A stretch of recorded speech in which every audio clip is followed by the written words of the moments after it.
ചേരുന്നു. ശ്രീ ബിനോയ്, ഈ നമസ്കാരം. ഒരു രാഷ്ട്രത്തലവൻ ഒരു കാര്യത്തിലൊക്കെ പ്രതികരിക്കുമ്പോൾ വളരെ ശ്രദ്ധിച്ചും വളരെ സൂക്ഷിച്ചുമൊക്കെയാണ്. വെച്ചാൽ രാഷ്ട്രത്തലവൻ്റെ വാക്കുകളുടെ ഓരോ ധ്വനിക്ക് പോലും പല അർത്ഥമുണ്ട്. അങ്ങനെയൊക്കെയാണ് പ്രതികരിക്കുന്നത്. അതുകൊണ്ടാണ് പല രാഷ്ട്രത്തലവന്മാരും വളരെ ശ്രദ്ധിച്ച് ആലോചിച്ചൊക്കെ പ്രതികരിക്കുന്നത്. സാധാരണ ഏറ്റവും സാധാരണക്കാരായ മനുഷ്യർ പോലും, ഇനി അവർക്ക് ഉള്ളിൽ ശത്രുതയുണ്ടായാൽ പോലും, ഒരു ശത്രു മരിച്ചു കിടക്കുന്ന കാണുമ്പോൾ അല്ലെങ്കിൽ അയാളുടെ സംസ്കാര ചടങ്ങ് കാണുമ്പോൾ അതിനെ പരിഹസിക്കില്ല. അതൊരു സാമാന്യ മര്യാദയാണ്.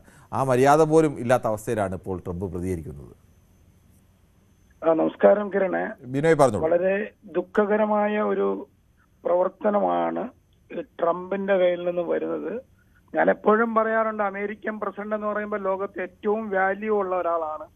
പക്ഷെ ഇപ്പൊ ഒരു കോമാളിയായിട്ടാണ് നമുക്ക് ഈ അമേരിക്കൻ പ്രസിഡന്റിനെ കാണാൻ പറ്റുന്നത്.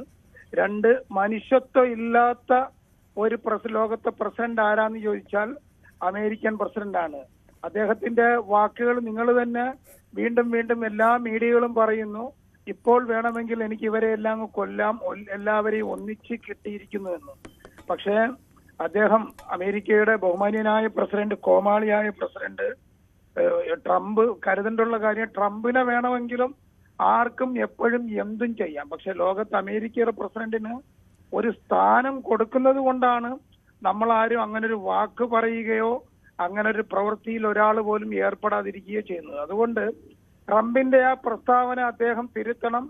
ലോക നേതാക്കളോടും ലോക പൊതുസമൂഹത്തിനോടും അദ്ദേഹം മാപ്പ് പറയണം. ഞാനിവിടെ നിന്ന് CPM-മാർ പറയുന്നതിനൊക്കെയല്ല, രാജിവെക്കണമെന്നൊന്നും പറയേണ്ട കാര്യമില്ല. പക്ഷെ അദ്ദേഹത്തിന് ലോകം തിരിച്ചറിഞ്ഞുകൊണ്ട് ലോകത്തെ എല്ലാ വലിയ നേതാക്കന്മാരും ശക്തമായ പ്രതികരണം അദ്ദേഹത്തിനെ അറിയിക്കണം. പ്രത്യേകിച്ച് നമ്മളുടെ മഹാരാജ്യം, ഇന്ത്യ മഹാരാജ്യം നല്ല നയതന്ത്ര ബന്ധം ഇപ്പോഴും പുലർത്തിക്കൊണ്ടിരിക്കുകയാണ്. ആ പുലർത്തലിന് പോലും, കാരണം നമ്മൾ ഈ പശ്ചിമേഷ്യൻ രാജ്യവുമായിട്ട് നല്ല നയതന്ത്ര ബന്ധമാണുള്ളത്.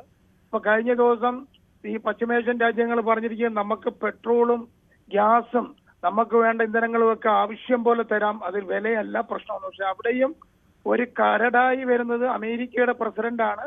അദ്ദേഹത്തിന്റെ കയ്യിൽ നിന്ന് നമ്മൾ വാങ്ങണമെന്നാണ്. പക്ഷെ ഇന്നത്തെ ഈ വാക്ക് അദ്ദേഹം പറഞ്ഞത് ലോകത്തെ മനുഷ്യനായി ജീവിച്ചിരിക്കുന്ന ഒരാൾക്ക് പോലും അംഗീകരിക്കാൻ കഴിയില്ല. അതുകൊണ്ട് ഇത് നല്ലൊരു പ്രതിഷേധം ഈ ട്രംപിന് നേരെ. ട്രംപിനെ രണ്ടാമതും പ്രസിഡന്റ് ആക്കിയത് അമേരിക്കൻ ജനതയ്ക്ക് പറ്റിയ ഒരു തെറ്റാണെങ്കിലും ഇന്ത്യ മഹാരാജ്യം പോലെ അല്ല, അവർക്ക് തിരിച്ചു വിളിക്കാൻ പറ്റുമെന്നാണ് ഞാൻ വിശ്വസിക്കുന്നത്.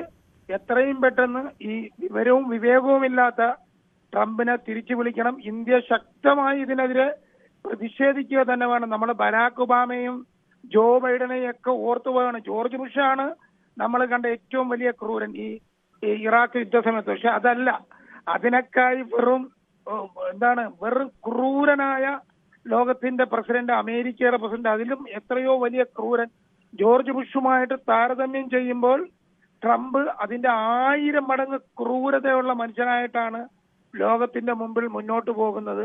പ്രത്യേകിച്ച് 80 വയസ്സ് കഴിഞ്ഞ ഒരാളുടെ വായിൽ നിന്നും ഒരിക്കലും വരാൻ പറ്റാത്ത ഒരു കാര്യമാണ് അദ്ദേഹം പറയുന്നത്. ഇതിനെതിരെ ഇന്റർനാഷണൽ വ്യാപാരി വ്യവസായ കോൺഗ്രസും ശക്തമായി പ്രതിഷേധിക്കുകയാണ്, പ്രതികരിക്കുകയാണ്. ശ്രീ ദിവാകരനാണ്. ശ്രീ ദിവാകരൻ, താങ്കൾ കേൾക്കാമോ? താങ്കൾ പറഞ്ഞു. All the best all of you for everlast life. സാറേ, സാറ് പറഞ്ഞില്ല, ഒരു രാഷ്ട്രത്തലവെ റെസ്പെക്ട് ഡിസിപ്ലിൻ കീപ്പ് ചെയ്യണ്ടേ. മോദായം പറഞ്ഞ 64 വഴിയില്ലേ. ഇതെന്തിനാ സുപ്രീം കോടതി ഐക്യരാഷ്ട്രസഭയെല്ലാം നോക്കുകുത്തിയായിട്ടിരിക്കുന്നത്? നല്ലോണം പണിഷ്മെന്റിന്റെ യൂണിറ്റി സ്ട്രെങ്ത് അല്ലേ.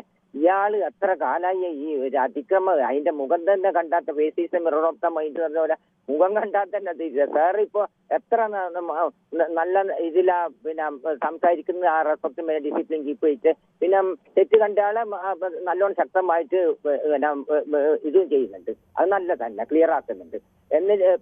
അപ്പോ പിന്നെന്ന് പറഞ്ഞാല് ഇയാള് നന്നാവൂല. ഇയാള് ബിൻലാദന്റെ കഥയാവും. പയ്യ അവസാനം ഗോഡ് സേസ് ദ ട്രൂത്ത് വട്ട് വെച്ച് പറഞ്ഞ പോലെ ദൈവം തന്നെ ഇയാളെ ജയിലിൽ പിടിച്ചുവിട്ടു. ഇയാൾ എന്തൊരു മനസാക്ഷി കുത്ത്. എല്ലാ one religion one caste one God for man എന്ന് പറഞ്ഞ പോലെ എല്ലാ നദികളും കടലിൽ പോകുന്ന എല്ലാവരും രക്തത്തിന്റെ ഒന്നും നമ്മളൊരു മനുഷ്യൻ ഒറ്റ ഒറ്റയാളല്ലോ. താങ്കളുടെ അഭിപ്രായം വ്യക്തമാണ്. നമുക്ക് വളരെ വേഗത്തിൽ ചില യൂട്യൂബ് കമന്റുകൾ കൂടി വായിക്കേണ്ടതുണ്ട്. ഷിജു കിരിയത്ത്, നമസ്കാരം കിരൺ എന്ന് ചോദിക്കുന്നു. Shiju Kiriyath, Trump have no respect for anybody, he's new gen Hitler, only new gen Stalin can win over him, he is yet to be born എന്ന് പറയുന്നു. എന്തായാലും സ്റ്റാലിനും ഹിറ്റ്ലറും ഒന്നും അല്ല, ലോകത്തെ ജനാധിപത്യം തന്നെയാണ് വിജയിക്കേണ്ടത്. അവിടുത്തെ ആളുകൾ തന്നെയാണ് ഇവരെയൊക്കെ നിയന്ത്രിക്കാൻ കഴിയേണ്ടതും.